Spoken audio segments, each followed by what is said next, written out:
Hello, this is Bob. Yeah, no, it's a good day off. It's a good day off. I'm looking over today's episode. It looks good. We have technically correct, and then today's moral, and then we find out who the winner is. Yeah, I'm in the studio. Why? The raccoons are doing what? To the stadium. Right before homecoming, huh? That figures. All right, yeah, I'll be right there.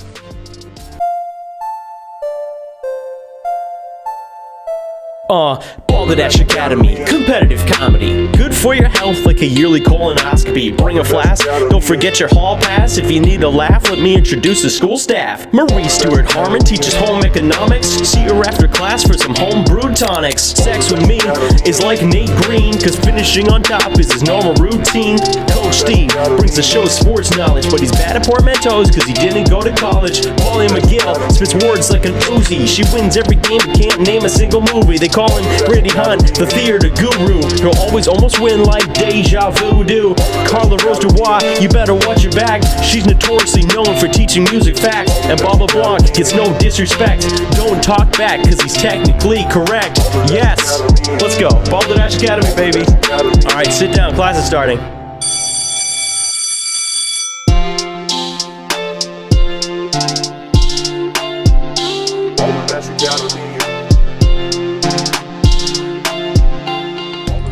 Welcome back to Balderdash Academy and our visiting professor, Alan Adams. Stay tuned because we're about to hear a quiz from Molly and play fan favorite Technically Correct. But before we do that, our points are: in last place, we have Nate with 7 points. Next, we have Molly with 9, Steve with 10, and in the lead, Marie with 11 points. Who the fuck? We should bring Alan back every week. This is great.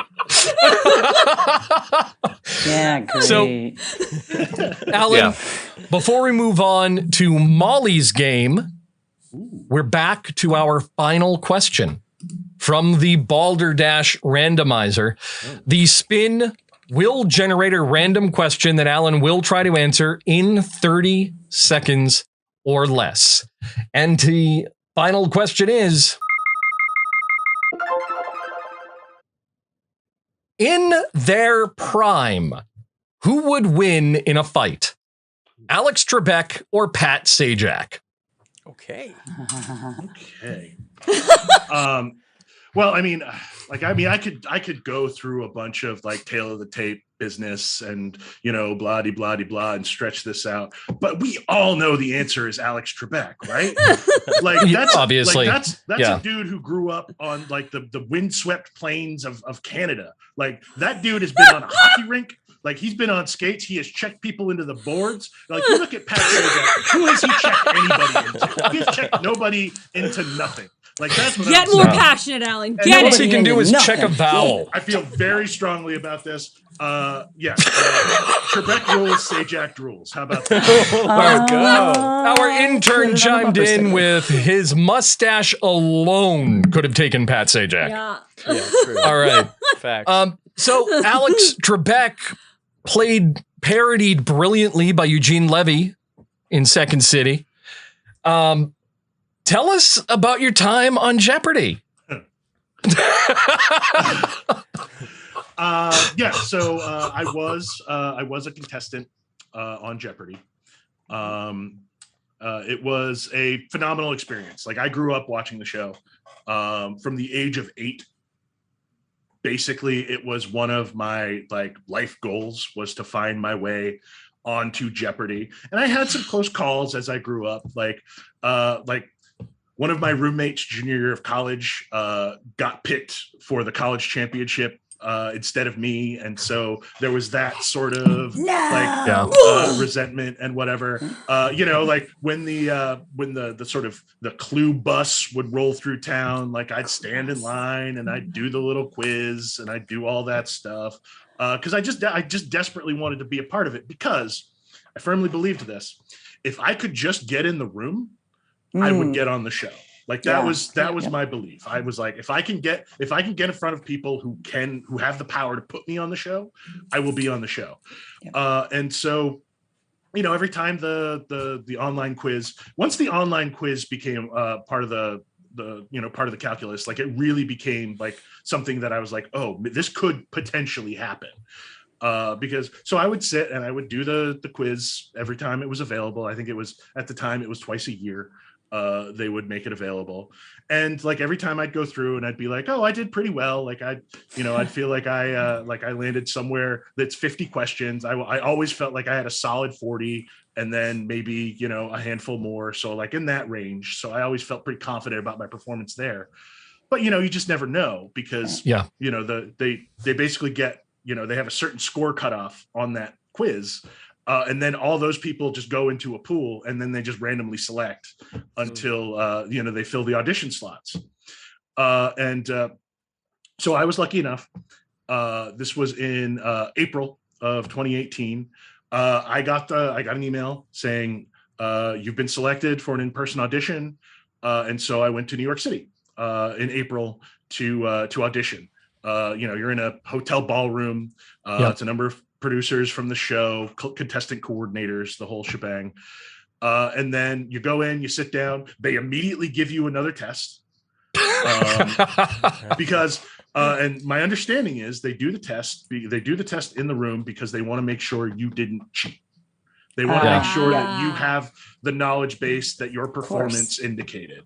Now I heard there were rumblings in the room from some of the other potential contestants talking about if you score below a certain threshold on this test, they'll take you out right now. I don't know if that's true. They will kill you. They will take you out in the back alley. Yeah, I mean, it is New Orange City, so It's the big tangerine, folks. So you do that. You do your test. They grade them in the moment. So you do the test. They take them out, and you're just in there with the other 49 people who are auditioning for the show. Sweating like the SATs. And everyone's talking about, oh, did you get this one? Oh, did you get this one? Like, oh, this one was definitely this, and this one was definitely that. Fights broke out. Yeah, like fists thrown. Yeah, fisticuffs. And it's the kind of crowd that gets pretty rough. If you know what I mean. Sounds like it. And then they come back in and they run you through some mock rounds of the game. So they call you up 3 at a time, and they have like a little buzzer set up and like a projection screen with all the clues and stuff. And they have you play through a couple of times. Then they do the thing where they ask you about your little anecdote, and then take your picture. And then they're like, "All right, this was great. If we want you, you'll hear from us sometime in the next 18 months." Okay, because that's the deal. Like, they don't tell you how you did. They don't tell you anything about how how you performed or how anyone else performed, and you just go home and you wait and you hope. People in the room with me were talking about like this is my 4th audition, this is my 5th audition, this is my 6th audition. Wow. Like, so it's one of those things where it's like, oh, okay, so this is this is tough. But I mean, they apparently liked the energy that I brought, because in mid-July I got the call from Karina, who was the contestant coordinator at the time, and she's like, do you want to be on Jeopardy? And I said, well, of course I do.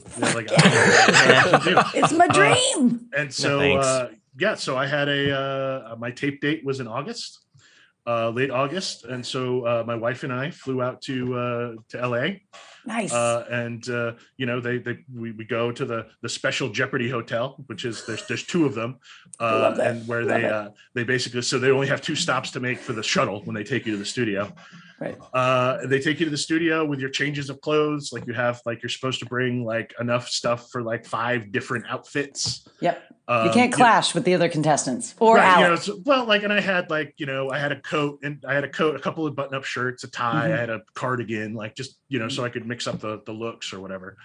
And then you go and you sit in the green room and you spend a lot of time doing paperwork.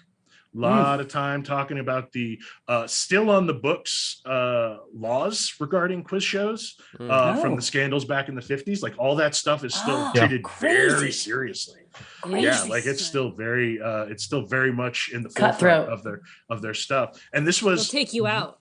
This was relatively soon after the Sony hat, and so there was some of that stuff as well. Yeah, and then you go in the studio. It's both bigger and smaller than you think it is. Of course. I don't know how to exactly explain that, but It's like a TARDIS. yes, it's bigger on the inside. Doctor Who? You hit you play some practice rounds on the actually on the set. The one thing that I saw that was I found it weirdly fascinating. They have these little hydraulic lifts behind each of the podiums to level everyone, so the cameras don't have to go up and down when they're panning from contestant to contestant. Oh, wow. Yeah, I need like 6 feet. Yeah, you know what I mean. And so mine was not up at all, but I was up against two shorter women, so their boxes were both elevated. Yeah, and then you go sit in the audience and you wait, and they'll come up to you when it's your time, and they'll be like, "Okay, so you're gonna be on the next episode. So take one of these cards. There's a 1 and a 2, and that determines which podium you get." Oh, So I got a 2, and I was in the middle podium. you happy about that? It was fine. Okay. It's fine.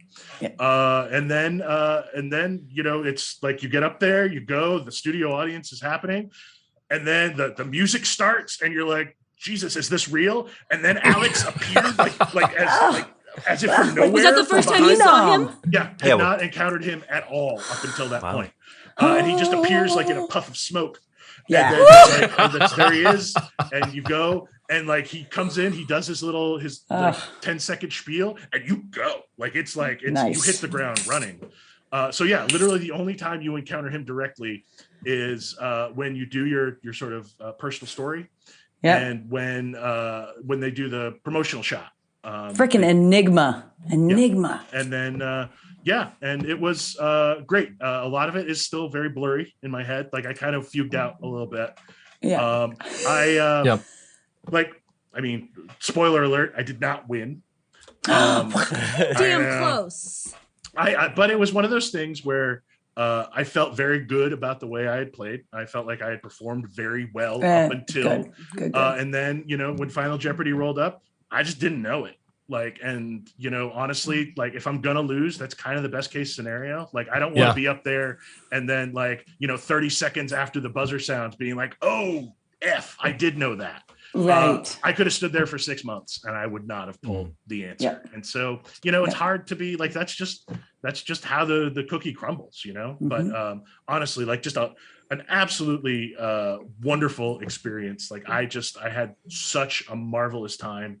And thank you for the opportunity to talk about it, because I will literally talk about it to anyone whenever they want to talk about it. Yes. Because it was just so much fun. It was so much fun. And it did not disappoint, despite the fact that I had been wanting to do it for over 30 years. And that says something. Now, can you do it again? Did that satiate your appetite? It's one of those things where Jeopardy contestants are somewhat in demand for other televised game shows. Which is something I didn't know until I was an alumni. As seen on Jeopardy. Yeah, but they do reach out. Wow. For instance, I actually in the immediately before everything fell apart, I had scheduled an audition for another televised game show, and I was going to do that. Who Wants to Be a Millionaire? It was actually The Chase. The remake of The Chase was the one. Don't know that. So there you go. Chevy Chase. Hilarious. That one, I would crush that one. I saw Memoirs of an Invisible Man. I know my Chevy Chase. You know what I'm saying? But yeah, it was a phenomenal experience. One I can't recommend highly enough for anyone who has trivia leanings. And the reality is, like I said, all you got to do is get in the room. If you have a positive energy and look and just come off as someone who won't be brutal to watch on television, they're gonna do their best to put you up there, because I don't mean to be.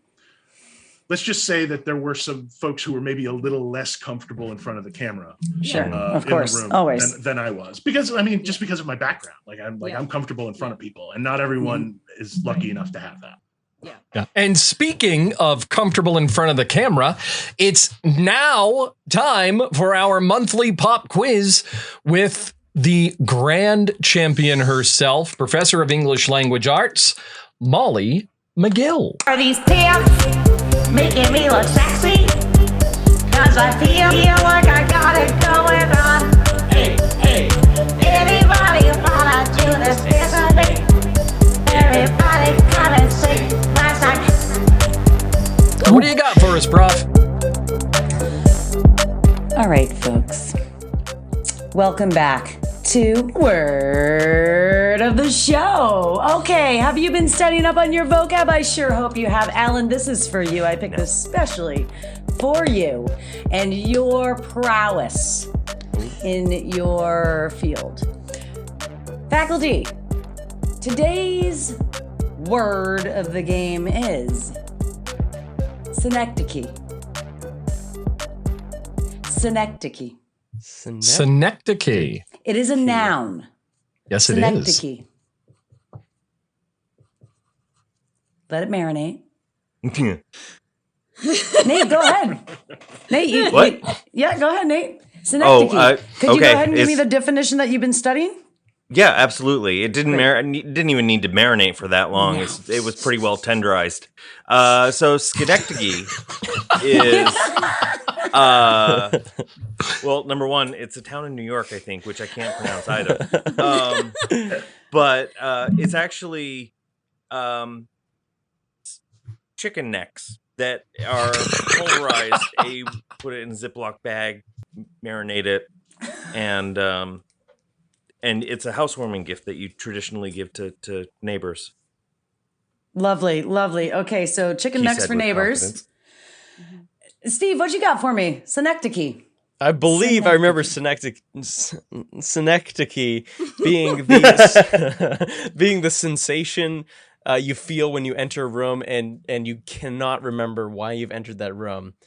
So you leave that room and you go back to the previous room you're in. You pace around for about 8 minutes being like, why the hell did I go in that room? You remember, so you go back to that room. You've forgotten again, so you just end up folding laundry. Synecdoche. Synecdoche. The sensation of a forgetful room, rinse and repeat. Okay, Marie, what do you got for me? Yes, Synecdoche. Synecdoche is an old-timey word, back from when people were traversing on boats as their main mode of transportation from continent to continent. And when one was coming off of the boat, had arrived on land, and they would have this neck twitch. These people with the neck twitch are people who got seasick on the boat the whole way. And so these are the people you can know when they were motion sickness for the entire trip. Because there'd just be this little tick in their neck, and they were experiencing synecdoche. Synecdoche. Tick in the neck from a boat ride. Synecdoche. Okay. Hey, Bob, what do you got? You're a smart man. What do you got? Synecdoche. Thank you. Well, I know the etymology of the word synecdoche, and it's the modern pronunciation belies the original meaning. Originally, it was pronounced Synecdoche, and what it referred to as when two douchebags sink together to hit on a woman in 17th century Paris. Right? So you had these kind of foppish, now we'd call them dude bros, but back then they were lacrosse players. douches. Yeah, douchebag. So Douchebag. Synecdoche is where it came from. Yeah, so it's a pair of douchebags. Okay, so a couple of douches in Paris. That's right. Okay, Alan. Whew. I don't think they've been studying so much here, but let's review. Let's review for points here. We got Nate with chicken necks for your neighbor. We have Steve with a sensation of a forgetful room, rinse and repeat because you're doing laundry.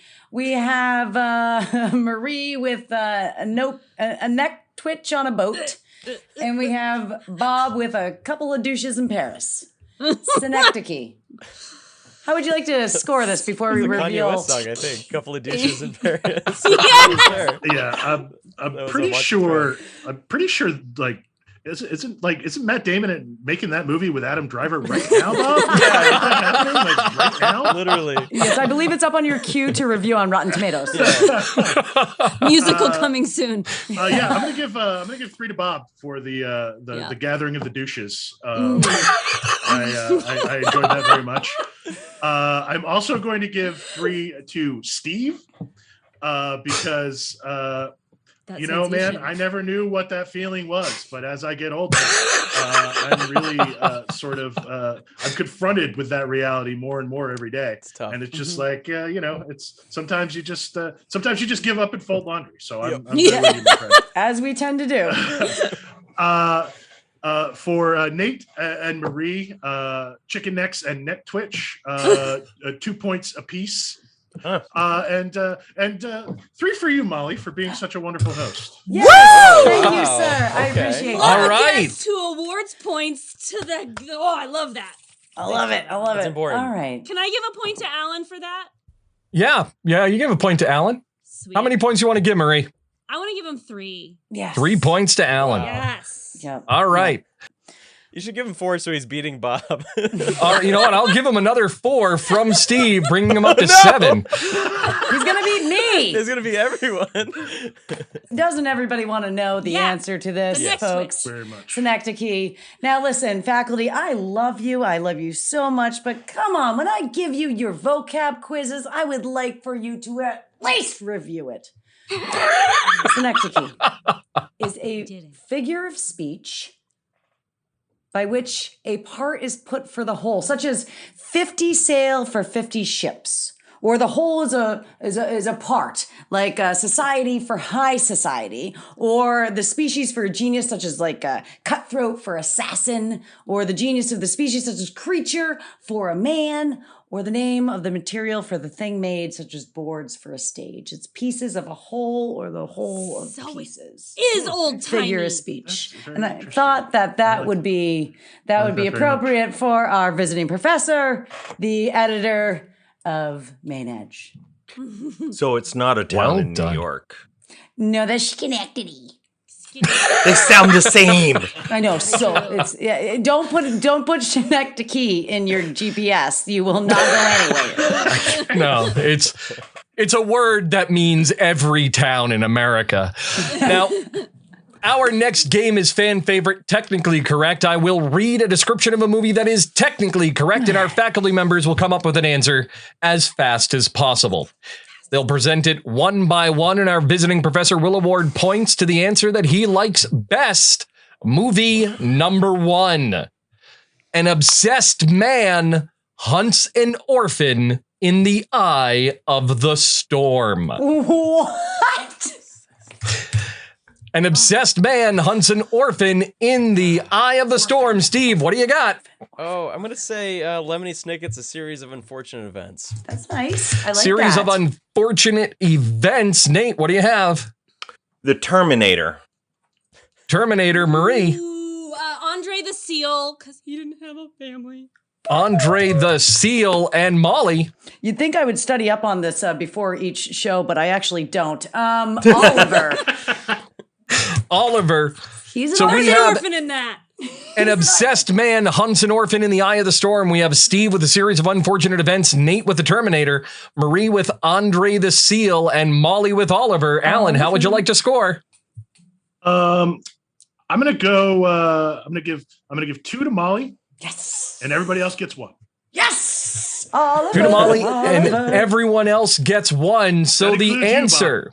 Oh, thank you. Oh, wow. Ooh, Okay. Bob's gonna win. And let's give one to Alan as well. Let's give Alan a point. Alan Well gets- done. All right. So an obsessed man hunts an orphan in the eye of the storm describes Kong, Skull Island. Oh, Don't know Sure it. does. Not Godzilla.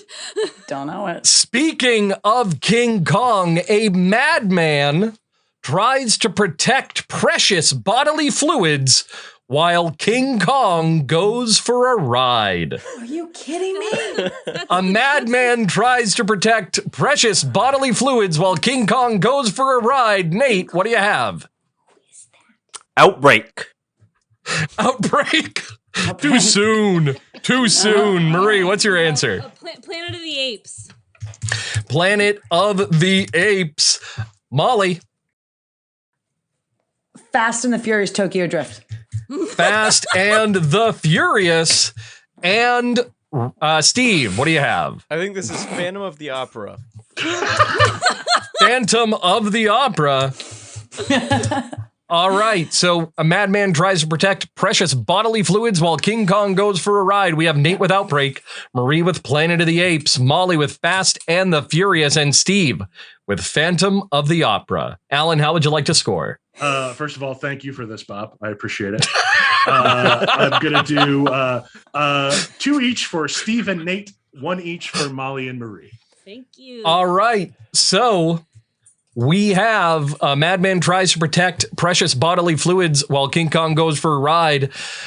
Molly was correct with Fast and the Furious. Choking. No, I'm just kidding. It's Oh my god!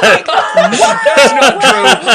It's not even close. A madman tries to protect precious bodily fluids while King Kong goes for the ride. Describes what movie, Alan? Dr. Strangelove, or How I Learned to Stop Worrying and Love the Bomb. That is correct. That is my favorite film, and I really appreciate Bob going to the trouble to making it so difficult to discern. But that does accurately describe the plot. It sure does. It sure does. Don't get my hopes up like that. I was so excited for a moment. Speaking of Steve and Phantoms, movie number 3, a cuckolded hero hunts a phantom.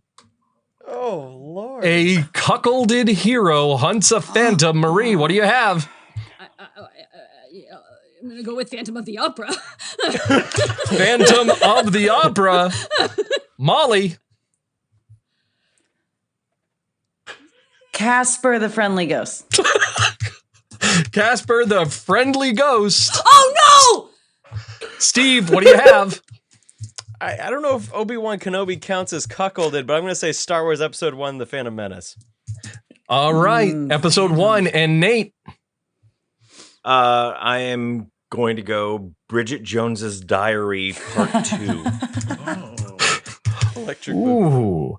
All right, so we have a cuckolded hero hunts a phantom. We have Marie with Phantom of the Opera, Molly with Casper, the Friendly Ghost, Steve with Star Wars Episode 1, The Phantom Menace, and Nate with Bridget Jones's Diary 2. Alan, how would you like to score? First of all, we're gonna give 2 points to Molly for Casper the Friendly Ghost, because that is a phenomenal answer. Yes. Good answer. We're also going to give 2 points to Nate, because Bridget Jones's Diary 2, also an excellent answer. And Marie and Steve, your answers were slightly less excellent, so we're going to give you 1 point. Can I have 2 All backup right. answers before you give us the answer, Bob? I Yeah, also go right ahead. thought of Ghost and Beauty and the Beast. Okay. Whew. Well, you had to get should it out. have gone with neither of those, because the answer to a cuckolded hero hunts a phantom accurately describes the Pink Panther. Okay. All right. Somebody's been listening to Head to Head. The Pink Panther, of course, is the movie of a cuckolded cat burglar who hunts the Pink Phantom of India, Beyonce. known Put as his the genitals Pink into some Panther, whiskey. Spoiler. who dips his genitals into some whiskey. Spoiler, check it out in episode 12 of Head to Head. That's right. Can't do somebody. So, Junk. because I felt bad for you, because Junk Dunk. How did we not think of that sooner? Because I felt bad for all of you, here's movie number 4. Okay. Cousins get catty during a family feud. Cousins get catty during a family feud. Molly, what do you got? Why? Why? Cousins get catty. Cousins, cats with cousins, cousins that are cats. What kind of cats have cousins? I don't know. Are cousins cats? Cats have cousins. Is it? She's not stalling. This is just her Oh my creative God. process. This is just What was that? Molly thinking. Homeward Bound? It's like all the animals. Homeward Bound. All right. Steve, what do you got? The truth about cats and dogs. All right. Nate, what do you have? I'm going to say The Shawshank Redemption: Aristocrats. Aristocats. That's what I thought about. Yes. We got our first Shawshank of the season. Wow. I tried to hold off, but I couldn't. All right. And Marie, The Nutty Professor. The Professor. Nutty Yes. Professor. The There you go, Nutty Nutty one. Professor. Yes, that one. Sure. Is that like All a right. junk dunk nutty professor? Cousins The get drunk catty during a family feud. You have Molly with Homeward Bound, Steve with Truth About Cats and Dogs, Nate with Shawshank Aristocats, and Marie with the Nutty Professor. Alan, how would you like to score? Okay, so there's no way she could have possibly known this, but Molly, I have like deep love in my heart for that movie. Such a good Like, like real love for that. It's for right that here. movie. That's why it came out. You know, so it's like, we're gonna give Molly 3 points for Homeward Bound. Thank you. We are going to give Steve 2 points for The Truth About Cats and Dogs, because again, I'm not going to say it's Uma Thurman's finest work, but she does some pretty solid work there. Not enough feet. Yeah, I was gonna say, do we see the feet? Not enough Uma Thurman feet in that one for me. Or for Tarantino, I should say. Thanks, Quentin. Okay, so first of all, Tarantino's The Truth About Cats and Dogs is a very different movie. Yes. Very Yeah.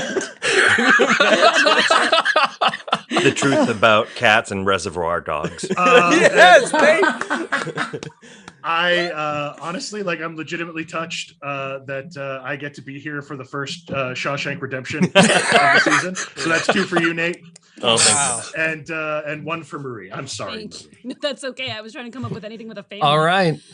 I would like to apologize to the faculty in advance for this. Cousins get catty during a family feud describes Black Panther. Well, Jesus. Oh my god. Oh, I mean, it sums up the movie. It is. It's right. It's not wrong. so good at these, Bob.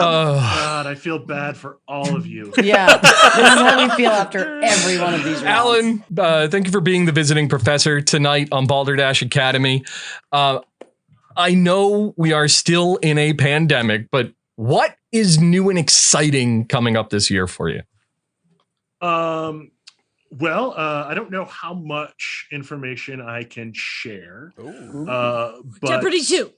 Oh yeah, I wish. Jeopardy 2. But there is a fairly prominent narrative music podcast where I will be playing a very famous assassin from pop music history. Cool. Like, I just got the gig a couple days ago. I'm very excited about it.